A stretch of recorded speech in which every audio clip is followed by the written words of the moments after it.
Entre sombras presenta El barranco de Blumansdyke, obra de Arthur Conan Doyle. La tienda de Broadhurst estaba cerrada, pero la pequeña trastienda parecía muy acogedora esa noche. El fuego proyectaba un resplandor rojizo sobre el techo y las paredes, reflejándose alegremente en las pulidas petacas y escopetas que las adornaban. Sin embargo, una tristeza se cernía sobre los dos hombres sentados a ambos lados de la chimenea, que ni el fuego ni la botella negra sobre la mesa podían mitigar. «Las 12», dijo el viejo Tom, mientras el tendero miraba el reloj de madera que había salido con él en el 42. «Qué raro, George, no han llegado». «Hace una noche horrible», dijo su compañero, extendiendo el brazo para coger un trozo de tabaco. «Quizás el guaguirra esté crecido, o quizá sus caballos se averiaron, o quizá lo hayan pospuesto. Dios mío, cómo truena. Pásanos un carbón, Tom». Habló en un tono que pretendía parecer relajado, pero con una emoción dolorosa que no pasó desapercibida para su compañero. Lo miró con inquietud por debajo de sus cejas canosas. «¿Crees que está bien, George?», dijo después de una pausa.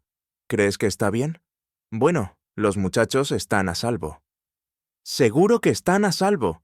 Claro que están a salvo. ¿Qué demonios les haría daño?» «Oh, nada, desde luego», dijo el viejo Tom. «Verás, George, desde que murió la anciana, Maurice ha estado todo el tiempo conmigo. Y eso me preocupa un poco más. Hace una semana que salieron de la mina, y cualquiera hubiera pensado que ya estarían aquí. Pero no es nada raro, supongo. Nada en absoluto. Solo fue una tontería mía».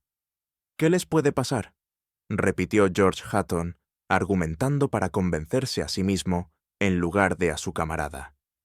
«Es un camino recto desde la excavación hasta Rathhurst, y luego a través de las colinas, pasando Blumansdyke y cruzando el Guaguirra por el vado, y bajando hasta Trafalgar por el sendero. No hay nada mortal en todo eso, ¿verdad? Mi hijo Alan es tan querido para mí como Maurice puede serlo para ti, amigo», continuó. «Pero conocen bien el vado, y no hay otro lugar malo. Estarán aquí mañana por la noche, seguro». «Dios quiera que así sea», dijo Broadhurst, y los dos hombres se quedaron en silencio durante un rato, mirando con aire melancólico el resplandor del fuego y tirando de sus cortas manos. Era, en efecto, como había dicho Hutton, una noche sucia. El viento aullaba por las gargantas de las montañas occidentales y se arremolinaba entre las calles de Trafalgar, silbaba por las grietas de las toscas cabañas de madera y arrancaba las frágiles tejas que formaban los techos. Las calles estaban desiertas, salvo por uno o dos rezagados de las barracas, que se envolvieron en sus capas y se tambalearon a sus casas, entre el viento y la lluvia, hacia sus cabañas. El silencio fue roto por Broadhurst, quien evidentemente todavía estaba incómodo. «Dime, George», dijo, «¿qué ha sido de Josiah Mapleton?» «Fui a la excavación». «Ay, pero él mandó decir que iba a regresar». «Pero él nunca vino». «¿Y qué ha sido de Josh Humphrey?», continuó, después de una pausa. «Él también fue a cavar». «Bueno, ¿regresó?» «Déjalo ya, Broadhurst, déjalo ya», dijo Hutton, poniéndose de pie de un salto y paseándose de un lado a otro de la estrecha habitación. «Intentas hacerme quedar como un cobarde. Sabes que los hombres debieron de ir a la zona a buscar oro o a cultivar, quizá. ¿Qué nos importa a dónde fueron? ¿Crees que no tengo un registro de todos los hombres de la colonia, como el inspector Burton tiene de los rezagados?» «Siéntate, George, y escucha», dijo el viejo Tom. «Hay algo raro en ese camino, algo que no entiendo y que no me gusta. Quizás recuerdes cómo Maloney, el tuerto, se enriqueció en los primeros tiempos de la minería. Tenía una cantina a medio camino de la carretera principal, en lo alto de un acantilado, donde el Lena baja de las colinas. ¿Has oído, George, cómo encontraron una especie de tobogán de madera desde su cuartito trasero hasta el río? y cómo resultó que un hombre tras otro había adulterado su bebida y habían sido lanzados por ella hacia la eternidad, como un fardo de mercancías. Nadie sabrá nunca cuántos murieron allí. Se suponía que todos estarían cultivando, explorando y cosas así, hasta que sus cuerpos fueran rescatados de los rápidos. No sirve de nada andarse con rodeos, George. Enviaremos a los soldados a las excavaciones si esos muchachos no aparecen mañana por la noche. Como quieras, Tom, dijo Hatton. Por cierto, hablando de Maloney, es curioso, dijo Broadhurst, que Jack Haldane jure haber visto a un hombre tan parecido a Maloney con 10 años más. Fue en el bosque el lunes por la mañana. Casualidad, supongo. Pero difícilmente pensarías que pudiera haber 2 pares de hombros en el mundo cargando con semejantes caras de villano. Jack Haldane es un tonto, gruñó Hatton, abriendo la puerta de golpe y mirando ansiosamente hacia la oscuridad, mientras el viento jugaba con su larga barba canosa y enviaba un tren de chispas brillantes de su pipa hacia la calle. «Una noche terrible», dijo mientras se volvía hacia el fuego. Sí, una noche salvaje y tempestuosa. Una noche para aves de la oscuridad y bestias de presa. Una noche extraña para que 7 hombres yacieran en el barranco de Blue Man's Dyke, con revólveres en la mano y el diablo en el corazón. El sol salía tras la tormenta. Un vapor denso y pesado emanaba del suelo saturado y se cernía como un manto sobre la floreciente y pequeña ciudad de Trafalgar. Una niebla azulada se extendía en espirales sobre la amplia franja de matorrales circundante, desde la cual se alzaban las montañas occidentales, como grandes islas en un mar de vapor. Algo andaba mal en el pueblo. Cualquier mirada superficial lo habría detectado. Se oyeron gritos y pasos apresurados. Se cerraron puertas y se abrieron ventanas de golpe. Un policía bajó estrepitosamente con su carabina desenfundada. Ya era hora de que el aserradero de Joe Buchan comenzara a trabajar, pero la gran rueda estaba inmóvil, pues las manos no habían aparecido. Había una multitud que se apiñaba en la calle principal, frente a la casa del viejo Tom Broadhurst, y un tremendo rumor de lenguas. «¿Qué ha pasado?», preguntaban los recién llegados, jadeantes y sin aliento. Broadhurst le disparó a su compañero. Se cortó la garganta. Encontró Soro en el suelo de barro de su cocina. No, fue su hijo Maurice quien regresó rico a casa. Que no regresó. Cuyo caballo regresó sin él. Por fin se supo la verdad, y allí estaba el viejo caballo alazán en cuestión, relinchando y frotando el cuello contra la puerta familiar del establo, como si suplicara entrar, mientras 2 hombres demacrados y canosos lo sujetaban por las bridas y miraban con la mirada perdida sus costados apestosos.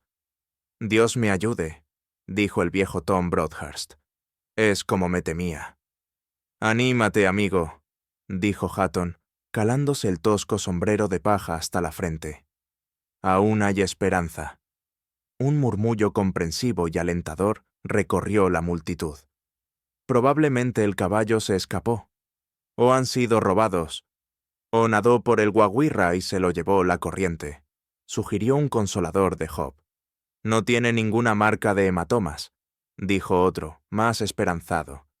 «Quizás el jinete se cayó borracho», dijo un viejo pastor de ovejas, franco y arrogante. «Recuerdo haber llegado al pueblo a esta hora, con la cabeza en la pistolera, y creyendo que era un revólver de 6 recámaras.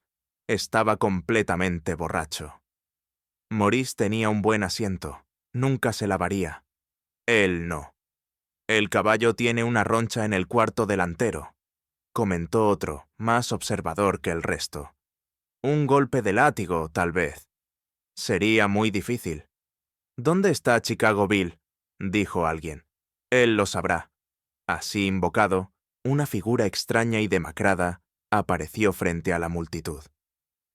Era un hombre extremadamente alto y poderoso, con la camisa roja y las botas altas de minero. La camisa estaba abierta, mostrando su garganta fibrosa, y su pecho imponente. Su rostro estaba surcado por múltiples conflictos, tanto con la naturaleza como con su hermano el hombre. Sin embargo, bajo su apariencia rufián, se escondía algo de la serena dignidad del caballero.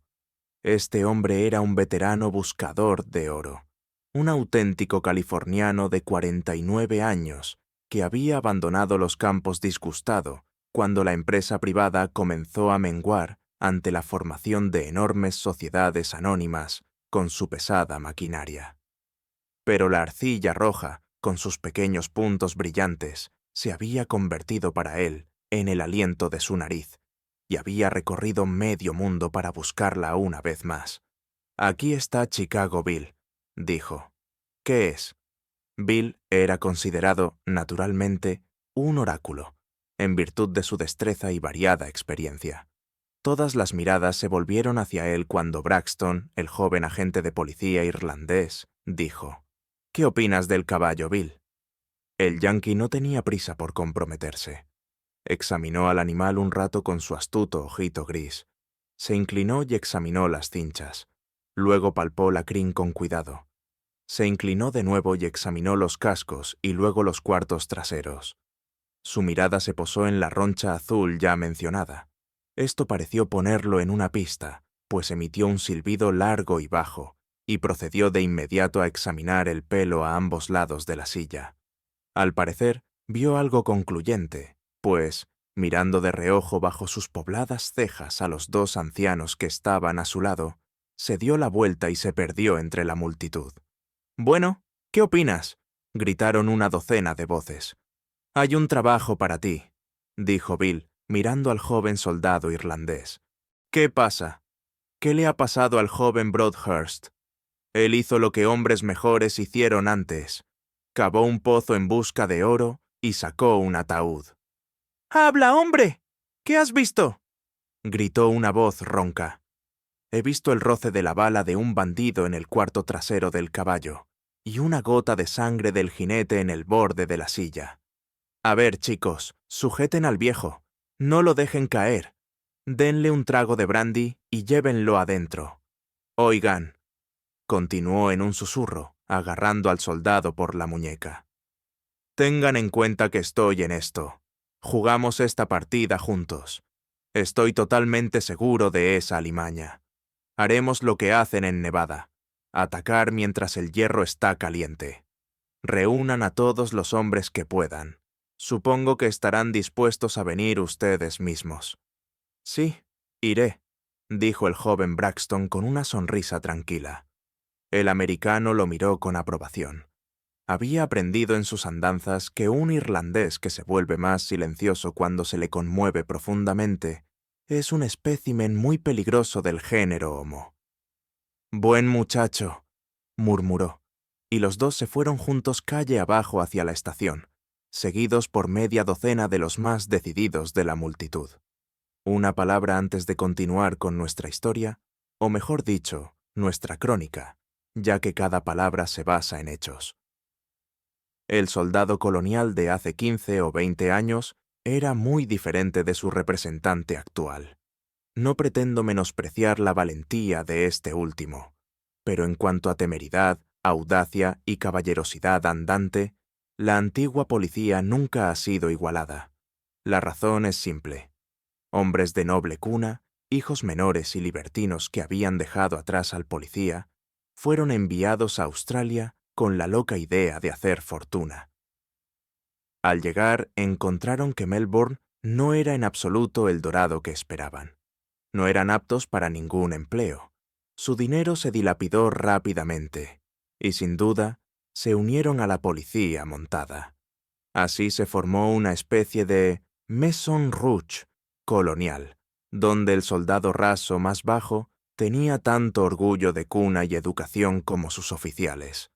Eran hombres que podrían haber influido en el destino de imperios, pero que desperdiciaron sus vidas en muchas luchas solitarias y salvajes con nativos y bandidos, donde no quedó nada para contar la historia excepto un esqueleto desmoronado y destartalado. Era una puesta de sol gloriosa. Todo el cielo occidental era un resplandor de llamas, que proyectaba un tinte púrpura sobre las montañas y doraba los sombríos límites del gran bosque que se extiende entre Trafalgar y el río Guaguirra. Se extendía como un desierto primigenio e ininterrumpido, salvo en el punto donde los mineros y sus numerosos seguidores habían dejado un sendero irregular. Este serpenteaba entre los grandes troncos en zigzag, desviándose ocasionalmente para evitar alguna hondonada pantanosa o una densa vegetación. A menudo, apenas se distinguía del terreno circundante, salvo por las dispersas huellas de cascos y algún que otro surco. A unas 15 millas de Trafalgar se alza un pequeño montículo, bien resguardado y con vistas a la carretera. En él, un hombre yacía al atardecer de aquel viernes. Parecía rehuir la observación, pues había elegido la zona con más follaje. Sin embargo, parecía decididamente a gusto, tumbado boca arriba con la pipa entre los dientes y un sombrero ancho sobre el rostro. Era un rostro que convenía cubrir en presencia de una escena tan apacible, un rostro marcado por las cicatrices de una viruela inmaterial. La frente era ancha y baja, parecía que le habían arrancado un ojo, dejando una cavidad espantosa. El otro era profundo, astuto y vengativo. La boca era dura y cruel, una barba áspera cubría la barbilla. Era el rostro que, visto en una calle solitaria, instintivamente haría que uno cambiara la empuñadura del bastón del mango a la virola. El rostro de un hombre audaz y sin escrúpulos. Un pensamiento desagradable pareció asaltarlo, pues se levantó con una maldición y sacudió la ceniza de su pipa. «¡Qué lástima!», murmuró. «Que tenga que quedarme así. Fue culpa de Barrett que el trabajo no fuera limpio, y ahora me elige para que me dé la fiebre del pantano. Si le hubiera disparado al caballo como yo al hombre, no necesitaríamos guardia a este lado del Guaguirra. Siempre fue un pobre cobarde». «Bueno», continuó, recogiendo un rifle que yacía en la hierba detrás de él.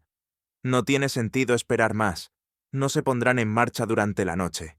Quizás el caballo nunca llegó a casa. Quizás los dieron por ahogados. En fin, mañana le toca a otro.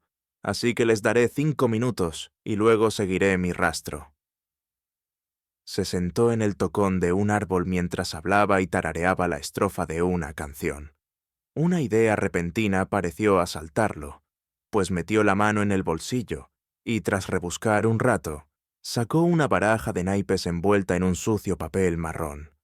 Contempló con atención sus caras grasientas durante un rato. Luego sacó un alfiler de la manga y perforó un pequeño agujero en la esquina de cada asisota.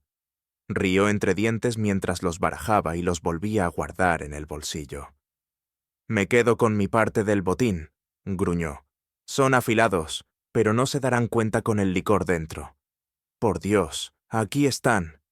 Se había puesto de pie de un salto y se inclinaba hacia el suelo, conteniendo la respiración mientras escuchaba. Para el oído inexperto, todo estaba tan quieto como antes. El zumbido de un insecto que pasaba, el canto de un pájaro, el susurro de las hojas. Pero el bandolero se levantó con el aire de quien ha satisfecho sus necesidades. «Adiós a Blumansdyke», dijo. «Creo que hará demasiado calor para retenernos un rato. Ese maldito idiota.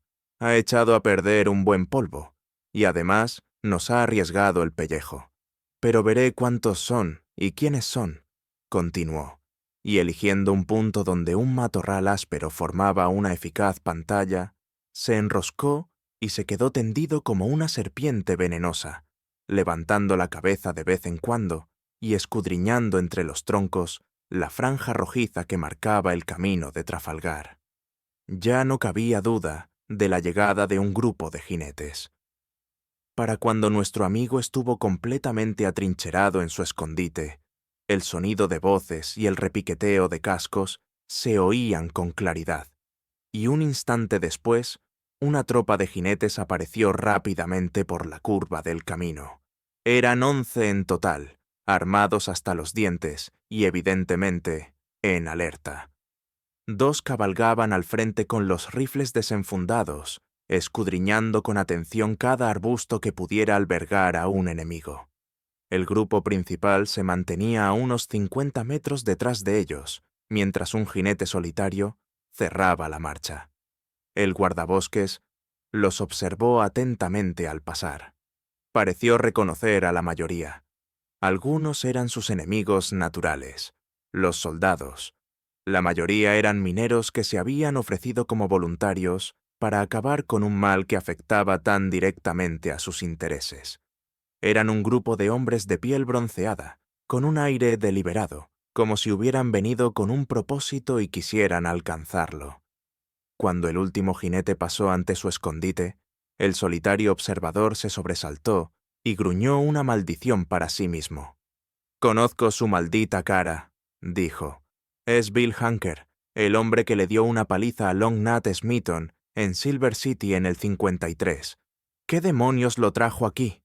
Debo irme por el sendero secundario y avisarles a los chicos».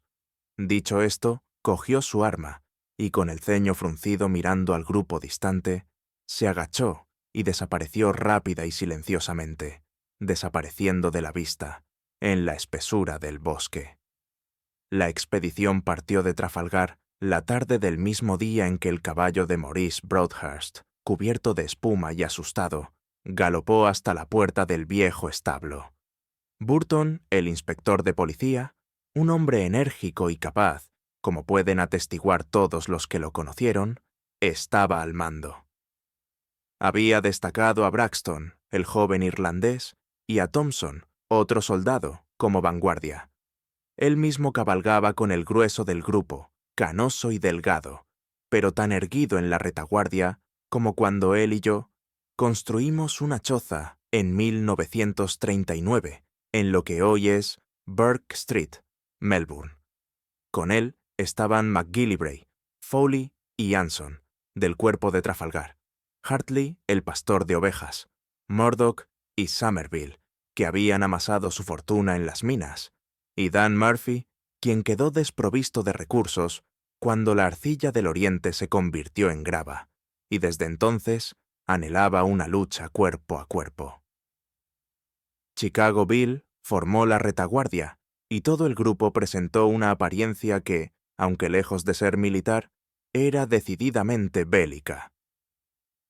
Acamparon esa noche a 17 millas de Trafalgar, y al día siguiente avanzaron hasta donde cruza la carretera de Stirling. A la mañana siguiente llegaron a la orilla norte del Waghirra, que vadearon. Allí se celebró un consejo de guerra, pues entraban en lo que consideraban territorio enemigo. El sendero, aunque agreste, era transitado ocasionalmente por pastores y cazadores. Difícilmente sería el hogar de una banda de bandidos desesperados. Pero más allá del Waghirra, la gran y escarpada cordillera de los montes Tapu se alzaba hasta las nubes, y a través de un espolón agreste de estos, el camino minero ascendía a Blumans Dyke. Fue aquí, decidieron en el consejo, donde se situaba el escenario del último drama. La cuestión ahora era qué medios tomar para atacar a los asesinos, pues nadie dudaba de que el asesinato se había cometido. Todos coincidían en cuál debía ser la línea de acción principal. Atacarlos directamente, abatir a tantos como fuera posible a simple vista y dejar al resto en Trafalgar. Era pan comido. Pero cómo alcanzarlos fue objeto de un amplio debate. Los soldados apostaban por avanzar de inmediato y confiar en que la fortuna interpusiera a los guardabosques. Los mineros proponían, en cambio, llegar a algún pico cercano, desde donde se podría tener una buena vista del campo y hacerse una idea de su paradero. Chicago Bill tenía una visión bastante pesimista de la situación. «No veremos a nadie», dijo. «Han limpiado el distrito antes de esto. Sabrían que el caballo se iría a casa, y probablemente hayan tenido un guardia en el camino para advertirles. Supongo, muchachos, que será mejor que avancemos y hagamos todo lo posible». Hubo cierta discusión, pero la opinión de Chicago triunfó, y la expedición avanzó en grupo. Tras pasar la segunda estación de montaña, el paisaje se vuelve cada vez más imponente y accidentado. Grandes picos de 2 y 3.000 pies de altura se alzaban escarpados a ambos lados del estrecho sendero.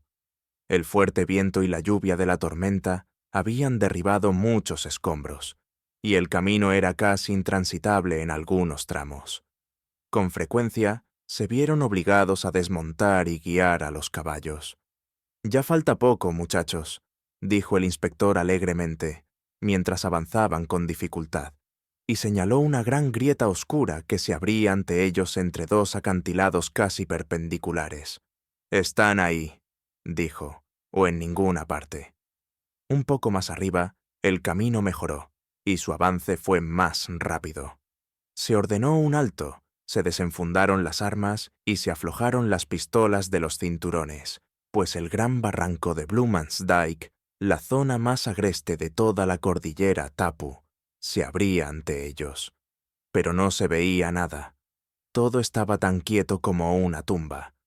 Los caballos estaban atados en un tranquilo barranco, y todo el grupo avanzaba a pie. El sol del sur brillaba con fuerza sobre los helechos amarillos y los bancos de helechos que bordeaban el estrecho y sinuoso sendero. Aún no había señales de vida. Entonces se oyó un silbido bajo y claro de los dos soldados que avanzaban, anunciando que se había descubierto algo, y el grupo principal se apresuró a llegar. Era un lugar de hechos sangrientos. A un lado del camino se extendía un precipicio negro y retorcido. Al otro se extendía la sombría boca de la escarpada hondonada. El camino daba una curva pronunciada en ese punto. Justo en el ángulo se veían dispersas varias rocas grandes, bordeando y dominando el sendero. Era en este ángulo donde un pequeño lecho de barro y arcilla roja pisoteada presagiaba una lucha reciente. No cabía duda de que se encontraban en la escena del asesinato de los dos jóvenes mineros. Aún se veía la silueta de un caballo en el suelo blando, y las huellas de sus cascos al cocear en su agonía mortal estaban claramente marcadas. Tras una de las rocas se veían huellas de varios pies, y se encontró algo de taponado de pistola entre un macizo de helechos. Toda la tragedia se desvelaba ante ellos. Dos hombres, despreocupados por el orgullo de su juventud y su fuerza, habían tomado aquella curva fatal. Entonces, un estrépito, un gemido, una risa brutal, el galope de un caballo asustado, y todo había terminado. ¿Qué hacer ahora? Exploraron las rocas circundantes, pero no descubrieron nada nuevo. Habían transcurrido unos 6 días, y aparentemente las aves habían huido. El grupo se separó y buscó entre las rocas. Entonces el estadounidense, que podía seguir un rastro como un sabueso, encontró huellas que conducían a un montón de rocas escarpadas en la ladera norte del barranco. En una grieta se encontraron los restos de 3 caballos. Cerca de ellos, el ala de un viejo sombrero de paja sobresalía de la tierra suelta. Hartley, el pastor de ovejas, se abalanzó para recogerlo. Retrocedió en el acto de agacharse y le dijo en un susurro de asombro a su amigo Murphy: «Hay una cabeza debajo, Dan». Unos pocos golpes de pala revelaron un rostro familiar para la mayoría del grupo, el de un pobre fotógrafo viajero conocido en la colonia con el apodo de Johnny el Encorvado, que había desaparecido hacía tiempo. Ahora estaba en un estado avanzado de putrefacción. Cerca de él se descubrió otro cuerpo, y otro junto a él.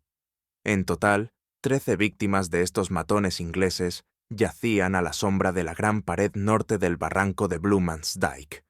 Fue allí, de pie, en silencioso asombro, alrededor de los restos de estos pobres hombres, llevados a la eternidad y enterrados como perros, que el grupo de búsqueda juró sacrificar todos sus intereses y comodidades durante un mes a la única consideración de la venganza. El inspector descubrió su canosa cabeza mientras lo juraba solemnemente, y sus camaradas siguieron su ejemplo.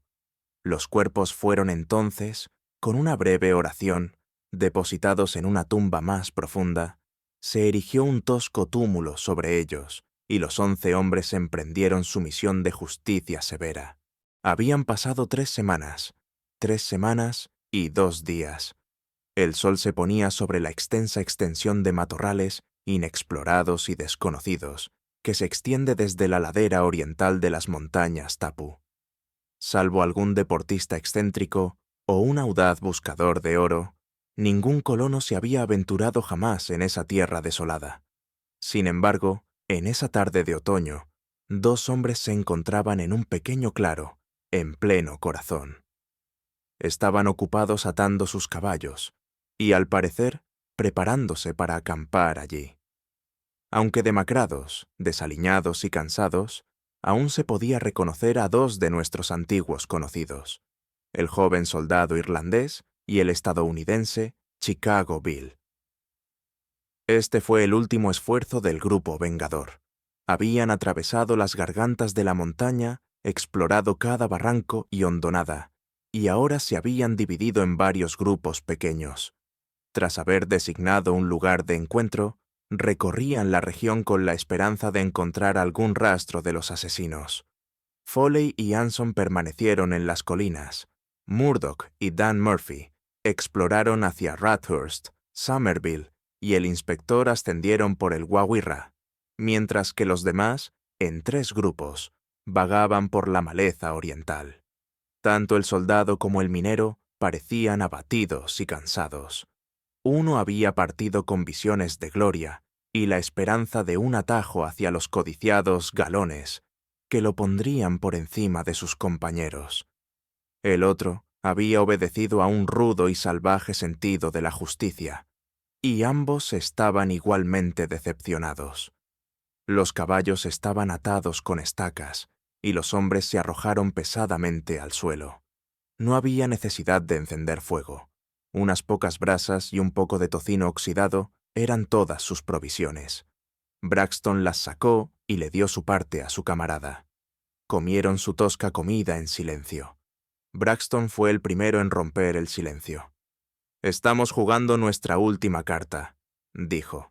«Y muy pobre, además», respondió su camarada. «Pero, amigo», continuó, «si nos topáramos con estos malditos bichos, ¿no crees que tú y yo iríamos a por ellos?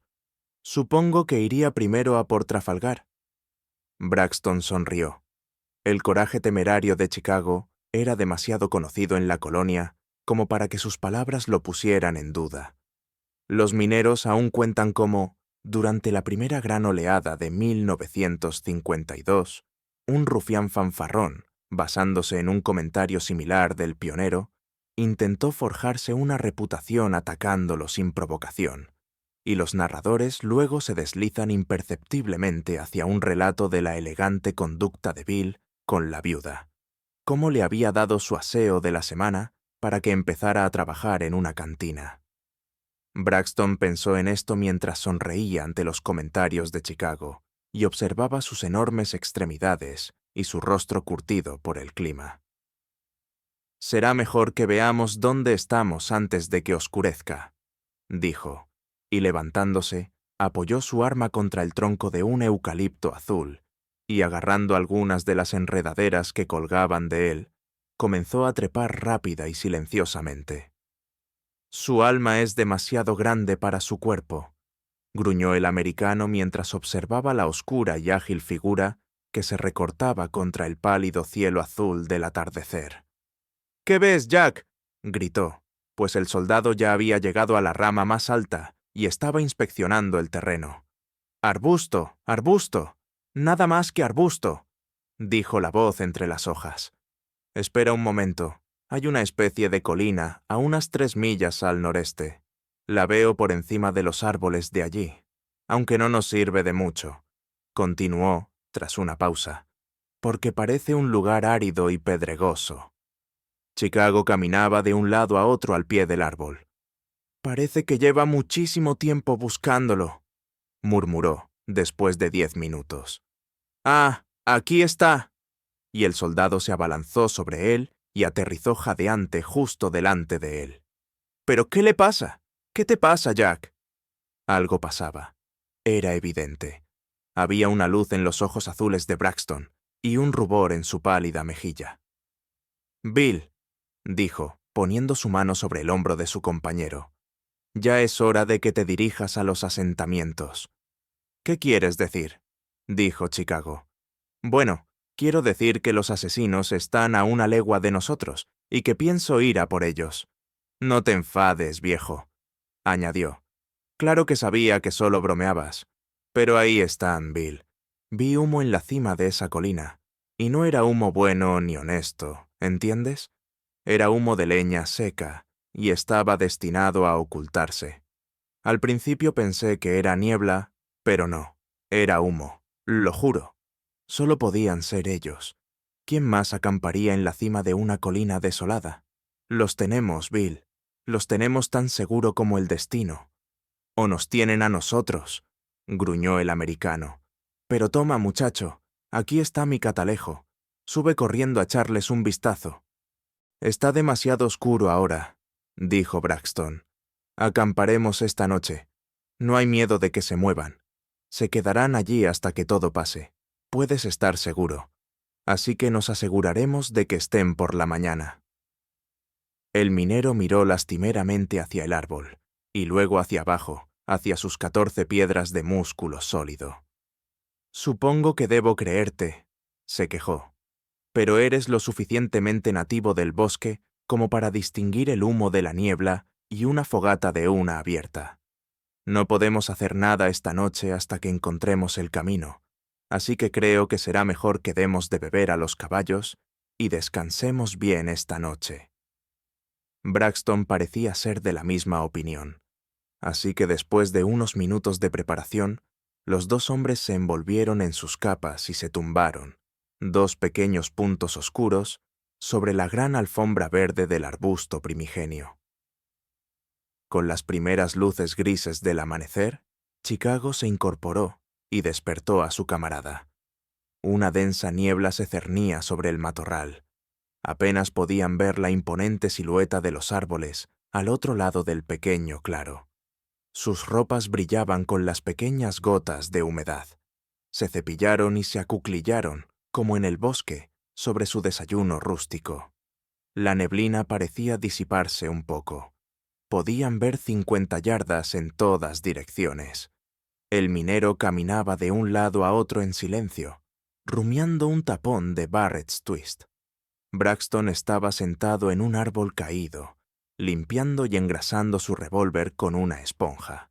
De repente, un rayo de sol brilló sobre el gran eucalipto azul. Se ensanchó y se extendió, y en un instante la niebla se disipó, y las hojas amarillas brillaron como escamas de cobre bajo el resplandor del sol matutino. Braxton, alegremente, quitó el seguro de la pistola, la cargó y se la guardó en el cinturón. Chicago empezó a silbar y se detuvo a mitad de su caminata. «Ahora, jovencito», dijo, «aquí tienes el catalejo». Braxton se lo colgó al cuello y subió al árbol como la noche anterior.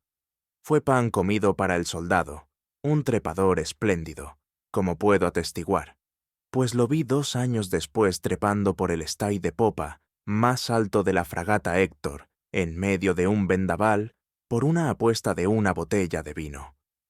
Pronto llegó a la cima, y arrastrándose por una rama desnuda a 60 metros del suelo, llegó a un punto donde ninguna hoja podía obstruir su vista. Allí se sentó a horcajadas, y descolgándose el catalejo, procedió a examinar la colina, arbusto por arbusto, piedra por piedra. Pasó 1 hora sin que se moviera. Casi había transcurrido otra antes de que descendiera. Su rostro estaba serio y pensativo. «¿Están ahí?», fue la ansiosa pregunta.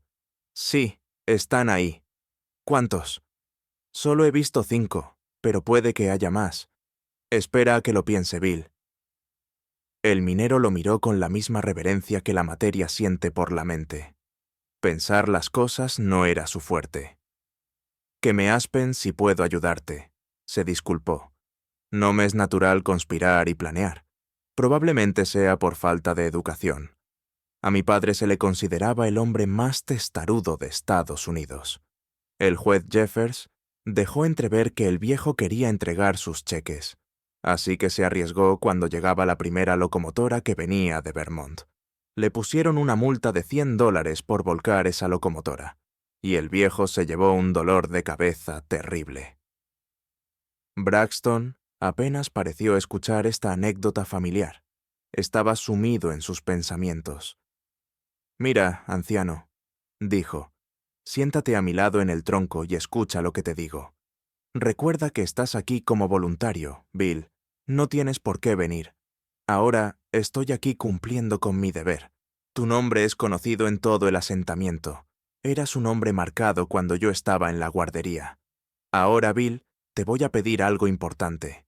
Si tú y yo entramos y atrapamos a estos hombres, será un logro más para ti, y solo para ti.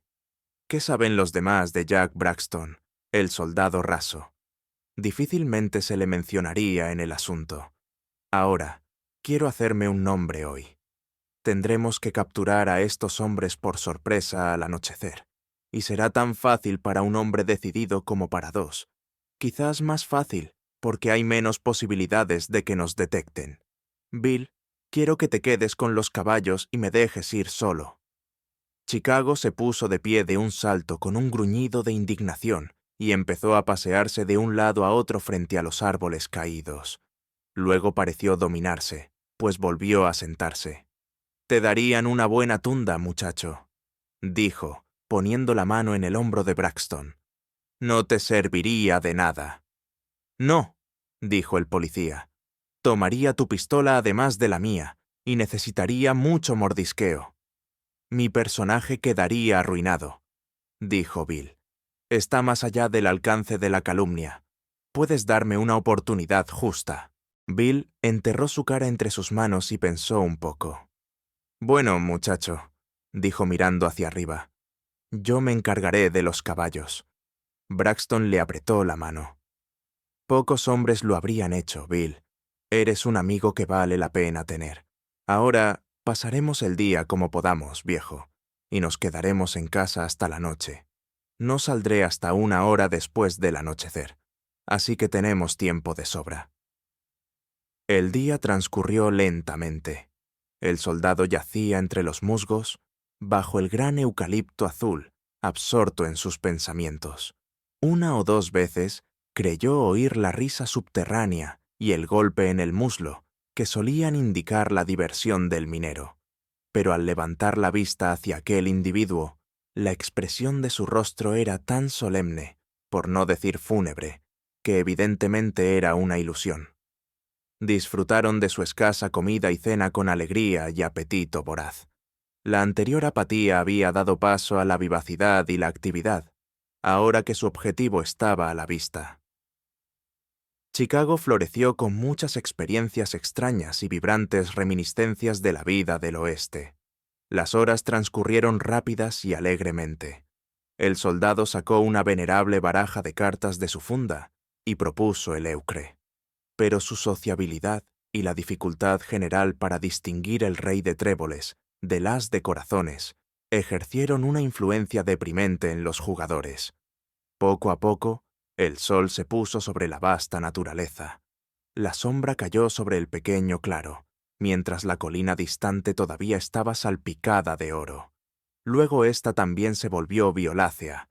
Una estrella brilló sobre la cordillera Tapú, y la noche se apoderó de la escena. «Adiós, viejo», dijo Braxton. «No llevaré mi carabina. Solo estorbaría.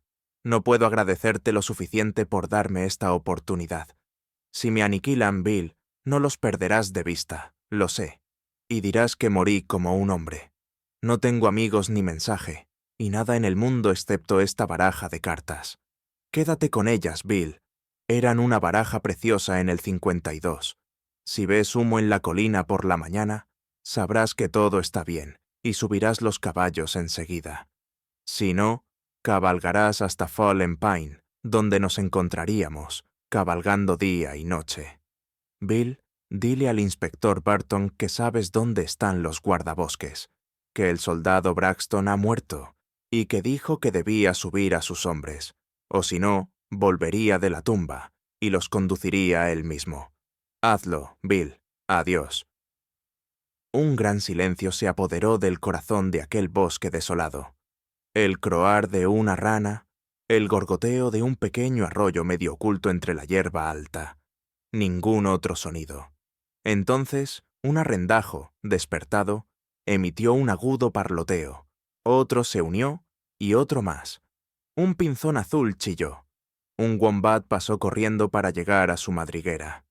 Algo los había perturbado. Sin embargo, todo parecía tan tranquilo como antes. Si hubieras estado junto al nido del arrendajo y hubieras mirado hacia abajo, habrías visto algo deslizándose como una serpiente entre la maleza, y habrías vislumbrado, tal vez, un rostro pálido y decidido, y el destello de una brújula de bolsillo apuntando al norte-este. Fue una noche larga y agotadora para el soldado Braxton. En cualquier momento podría encontrarse con un puesto de avanzada de los guardabosques, así que cada paso debía ser lento y cuidadoso. Pero era un leñador experimentado, y apenas se quebró una ramita mientras avanzaba a rastras. Un pantano le impidió avanzar, y se vio obligado a dar un largo rodeo. Entonces se encontró entre la espesura de la maleza y tuvo que desviarse una vez más. Estaba muy oscuro allí, en la profundidad del bosque. Había un olor intenso y un vapor denso, cargado de miasmas, se elevaba del suelo. En la penumbra vio extraños seres reptantes a su alrededor. Un maestro del monte se retorcía en el sendero frente a él. Un lagarto frío y húmedo se le subió a la mano mientras se agachaba. Pero el soldado solo pensaba en los reptiles humanos que tenía delante, y se dirigió con paso firme hacia su objetivo. En una ocasión, pareció ser perseguido por algún animal. Oyó un crujido a sus espaldas, pero cesó cuando se detuvo a escuchar, así que continuó su camino. Fue al llegar a la base de la colina, que había visto desde la distancia, que empezó la verdadera dificultad de su empresa. Tenía una forma casi cónica, y era muy empinada. Las laderas estaban cubiertas de piedras sueltas y alguna que otra roca grande. Un paso en falso en ese punto haría que una lluvia de estos fragmentos delatores se estrellara colina abajo. El soldado se quitó las botas altas de cuero y se subió los pantalones. Luego comenzó a subir con cautela, agazapado tras cada roca. Había una pequeña mancha de luz a lo lejos en el horizonte, una diminuta mancha gris, pero hacía que la figura de un hombre que avanzaba por la cima de la colina se perfilara, borrosa y enorme. Al parecer, era un centinela, pues llevaba una escopeta bajo el brazo. La cima de la colina estaba formada por una pequeña meseta de unos 100 metros de circunferencia. A lo largo de su borde, el hombre caminaba de un lado a otro, deteniéndose ocasionalmente para observar el gran mar oscuro que se extendía bajo él. Desde este borde elevado, la meseta se curvaba hacia abajo por todos lados, formando una depresión similar a un cráter. En el centro de esta hondonada se alzaba una gran tienda blanca. Varios caballos estaban atados a ella, y el suelo estaba cubierto de fardos de hierba seca y arneses. Ahora se podían ver estos detalles desde el borde de la meseta, pues la mancha gris al este se había vuelto blanca y se hacía más larga y ancha. También se podía ver el rostro del centinela mientras daba vueltas y vueltas. Un rostro apuesto y débil, con más de tonto que de demonio impreso en él. Parecía alegre, pues los pájaros empezaban a cantar y sus 1000 voces se alzaban desde el arbusto de abajo. Olvidó la nota falsificada, creo, y el viaje lúgubre, y la huida alocada, y el oscuro barranco más allá de la cordillera Tapú, pues sus ojos brillaban y tarareaba una pintoresca melodía campestre de Yorkshire. Estaba de vuelta en el pueblo de West Riding, y la áspera roca que tenía enfrente se transformaba en la colina tras la que vivía Nelly, antes de que él le rompiera el corazón, y vio la iglesia cubierta de hiedra que la coronaba. Habría visto algo más si hubiera vuelto a mirar, algo que no estaba en su imagen, un rostro blanco y desapasionado que lo miraba fijamente por encima de la roca, mientras giraba sobre sus talones, todavía cantando, e inconsciente de que los sabuesos de la justicia lo pisaban de cerca. Había llegado la hora de la acción del soldado. Había llegado a la última roca. Solo unas pocas piedras sueltas se interponían entre la meseta y él. Oía el canto del centinela apagándose en la distancia. Desenvainó su espada reglamentaria y con su Adams en la izquierda, se alzó y saltó como un tigre por la cresta hacia la hondonada. El centinela se sobresaltó de su sueño del pasado por un estrépito y un repiqueteo de piedras. Se dio la vuelta de un salto y amartilló su arma. No es de extrañar que jadeara y que un cambio se manifestara en su rostro bronceado. Un pintor necesitaría un toque de ultramar en sus tonos de piel para representarlo ahora. No es de extrañar, digo, pues esa figura oscura y activa, de pies descalzos y botones de latón, significaba para él la desgracia y la horca. Lo vio correr hacia la tienda, vio el brillo de una espada y oyó un estrépito al cortarse el poste de la tienda y caer la lona sobre las cabezas de los durmientes. Y entonces, por encima de juramentos y gritos, oyó una suave voz irlandesa. «Tengo 12 balas en mis manos. Os tengo a todos, hijos de madre. Arriba las armas. Arriba, digo, antes de que me cubra el alma con sangre. Un movimiento, y estaréis ante el trono». Braxton se había agachado y abierto la puerta de la tienda caída, y ahora estaba de pie junto a los 6 rufianes que la ocupaban. Estaban tumbados como al despertar, pero con las manos sobre la cabeza, pues no había forma de resistir esa voz tranquila, respaldada por los 2 cañones negros. Se imaginaban rodeados y superados sin remedio. Ninguno de ellos soñaba que toda la fuerza atacante estaba ante ellos. Fue el centinela quien primero empezó a comprender la verdadera situación. No se oía ningún sonido ni señal de refuerzos. Miró para comprobar que la tapa estuviera bien apretada sobre la boquilla y se arrastró hacia la tienda. Era un buen tirador, como podían atestiguar muchos guardabosques de Braidagard y los páramos de Yorkshire. Se llevó el arma al hombro. Braxton oyó el clic, pero no se atrevió a apartar el ojo ni el arma de sus 6 prisioneros. El centinela miró por la mira. Sabía que su vida dependía de ese disparo. Ahora había más diablo que idiota en su rostro. Se detuvo un momento para asegurar su puntería, y entonces se oyó un estrépito y el golpe sordo de un cuerpo cayendo. Braxton seguía de pie junto a los prisioneros, pero el arma del centinela no había disparado, y él mismo se retorcía en el suelo con una bala atravesándole los pulmones. «Verás», dijo Chicago, al levantarse de detrás de una roca con el arma aún humeando en la mano. «Me pareció una gran vileza dejarte, Jack, así que pensé que sería mejor quedarme por ahí y meterme si era necesario, lo cual hice, como no puedes negar. No, no lo harás», añadió, mientras el centinela extendía la mano para agarrar su arma caída. «Deja el arma en paz, joven, no te estorbará así». «¡Soy hombre muerto!», gimió el guardabosques. «Entonces quédate quieto como un cadáver respetable», dijo el minero. «Y no te acerques a tu arma. Eso es una conducta indecorosa y sin educación». «Ven aquí, Bill», gritó Braxton, «y trae las cuerdas con las que están atados esos caballos». Ahora, continuó, mientras el americano, tras haberle quitado el arma al centinela, aparecía con un montón de cuerdas. «Ata a estos tipos, y mataré a cualquiera que se mueva». «Qué buena división del trabajo, viejo Blatherskite», dijo Chicago, dándole un golpecito juguetón en la cabeza al villano tuerto Maloney.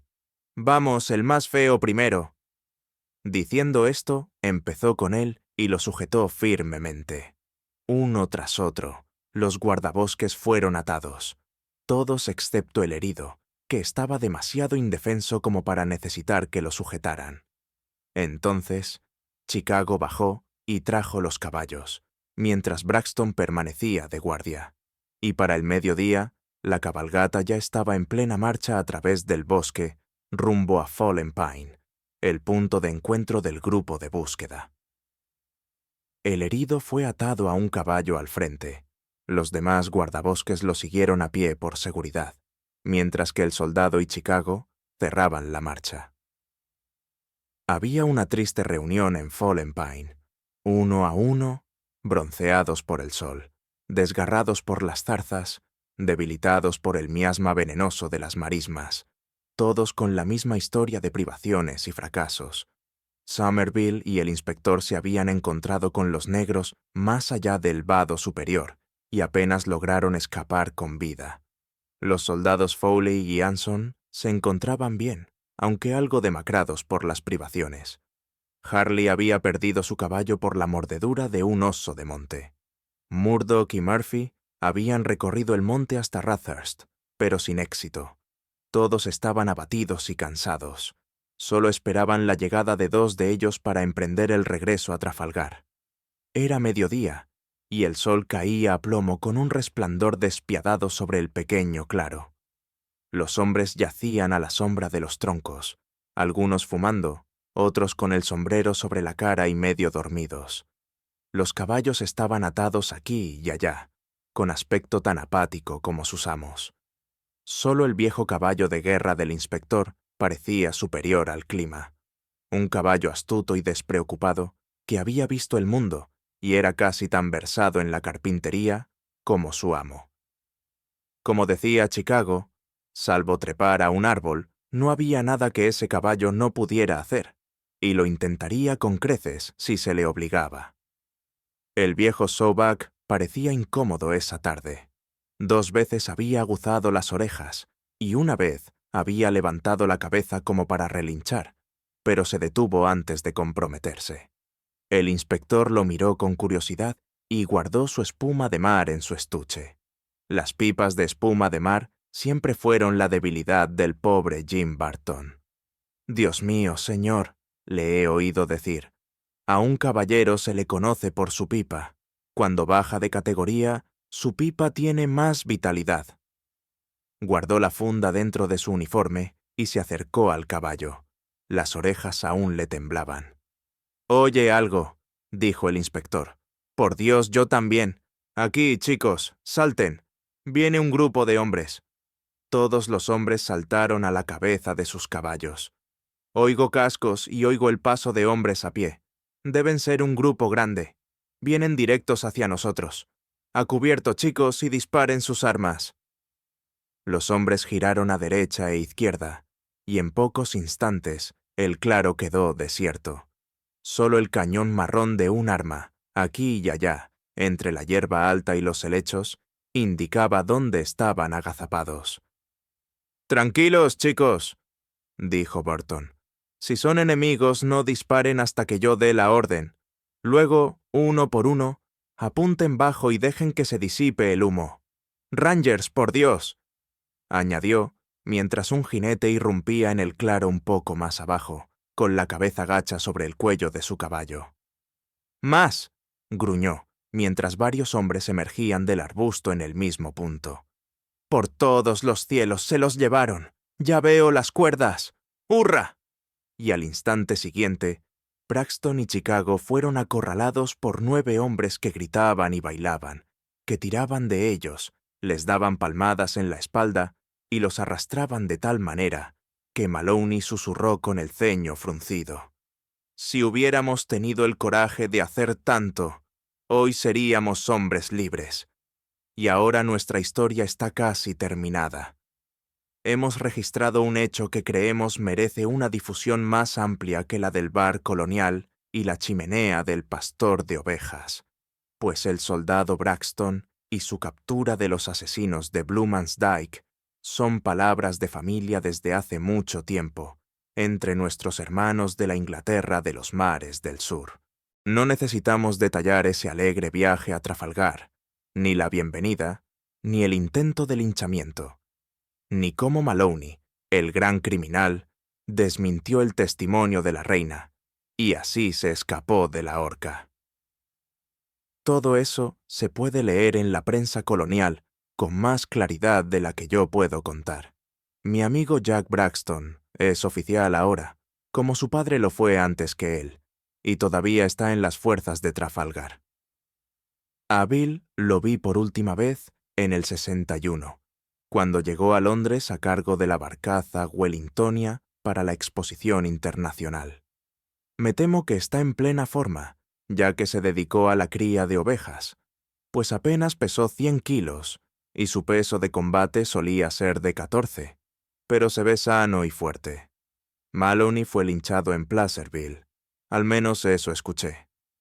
Recibí una carta el último correo del viejo inspector. Ha dejado la policía y tiene una granja en Rathurst. Creo que, a pesar de su gran corazón, debe de estremecerse un poco cuando va a Trafalgar para el mercado del jueves y llega a esa curva pronunciada del camino donde hay rocas y las aulagas parecen tan amarillas contra la arcilla roja. Fin de la obra. Gracias por acompañarme hasta aquí.